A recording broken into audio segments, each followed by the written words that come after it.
let's talk about that, because I think the average person doesn't really understand still to this day what this occupation means. Let's talk about, if you're a Palestinian today, what are your chances of going to an airport, going for a walk on the beach, leaving, coming back, communicating with loved ones around the world, internet, no internet? I mean, what rights do they have, if any, Palestinians? And really, the future, they've wiped out, 4,000 or 5,000 children. I mean, isn't this a recipe for an underground movement to say, wait a minute, this is a whole young generation coming up.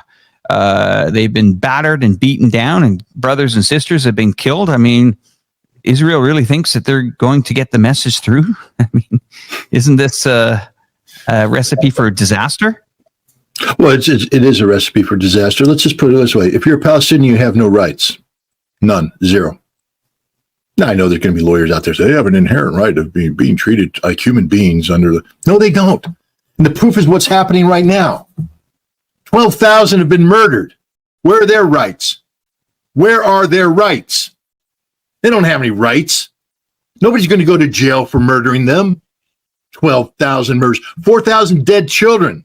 All those people out there, we care about the kids. We care. You don't give a damn about the kids. If you did, you'd be up in arms, fuming at the mouth, storming the gates.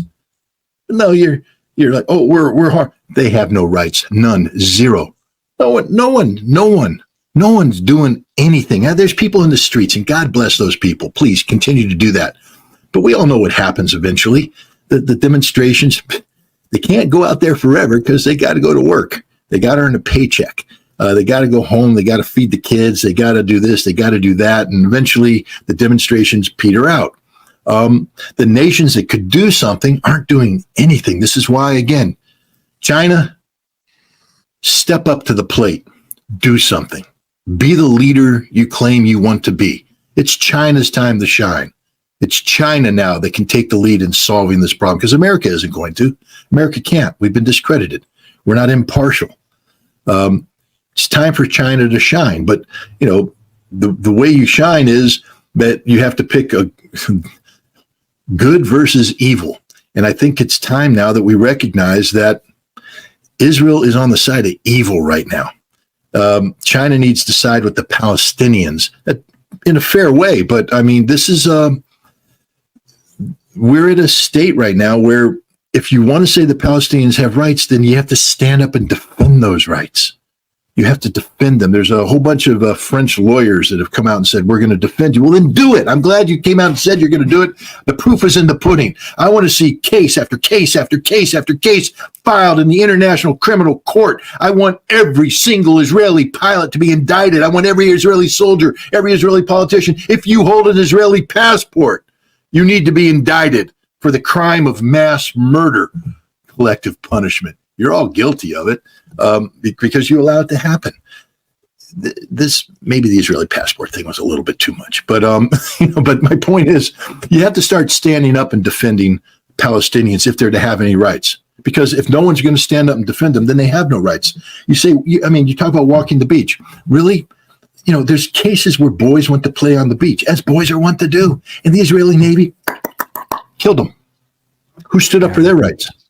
There's a case where, mothers are with their children in their home trying to, prepare the afternoon meal. Bam, bomb got them. Who stood up for their rights? Don't tell me that the Palestinians have rights.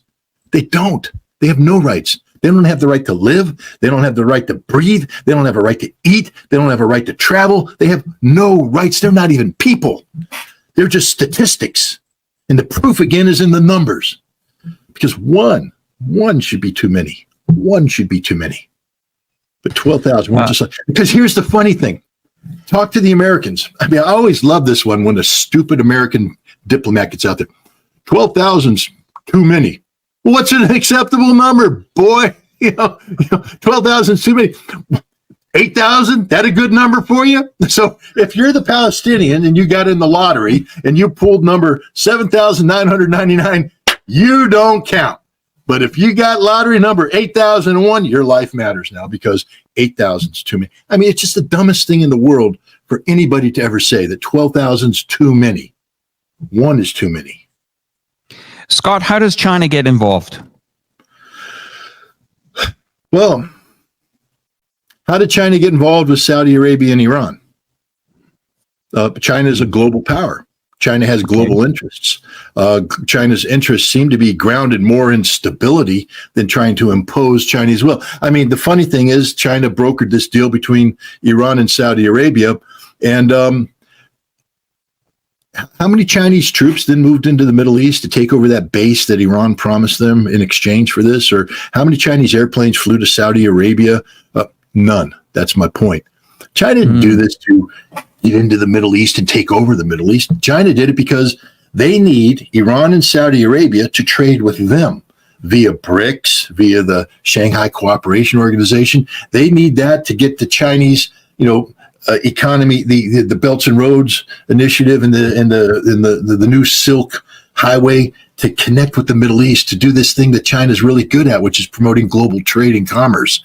That's what they need: stability. Long-term stability, not short-term, long-term stability. So China is the only nation that is looking for, for instance, if they were to get involved in a solution, and they've been saying they're prepared to do this. It's not like I'm asking China to do something China's been saying for years, we're ready to take the lead on resolving this issue. But their solution isn't going to be in America. See, America can't give you a solution because we're dealing with a Congress that's bought and paid for by Israel.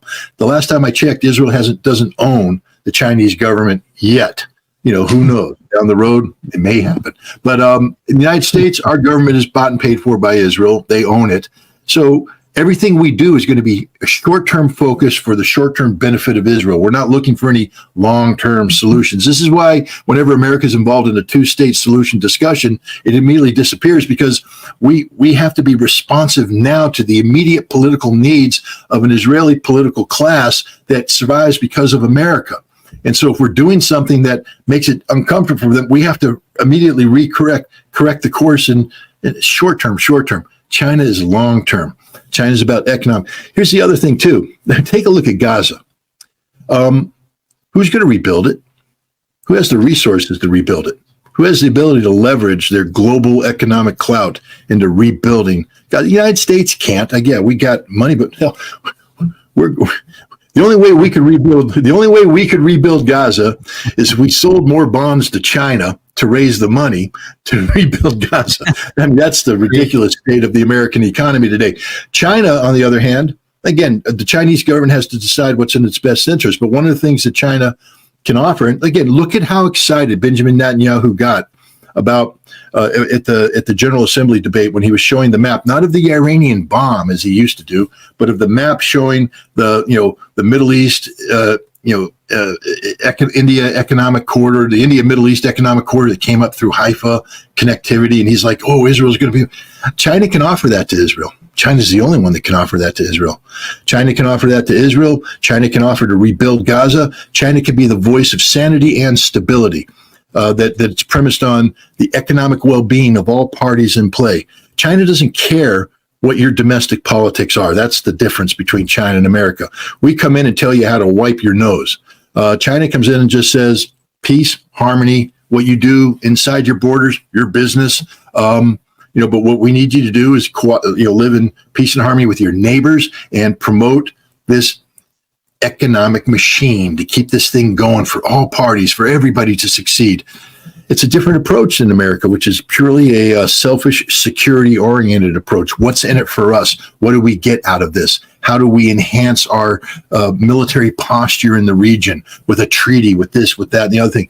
I think the Chinese approach is much needed right now. So China brings in a fresh approach with the ability to back up policy objectives with resources, should China decide that that's where the resources go. And I think the Chinese probably would say, if you could get a long-term peace between Palestinians and Israelis, and then Israelis and the Arabs, that might be worth the investment. So we'll see. But I think China brings a whole fresh approach, a truly impartial approach, and one that's much needed, and one that, frankly speaking, isn't owned by Israel, and which will do more than just pay lip service to the Palestinians. Because the Palestinians, everybody talks about Palestine, but they don't mean it.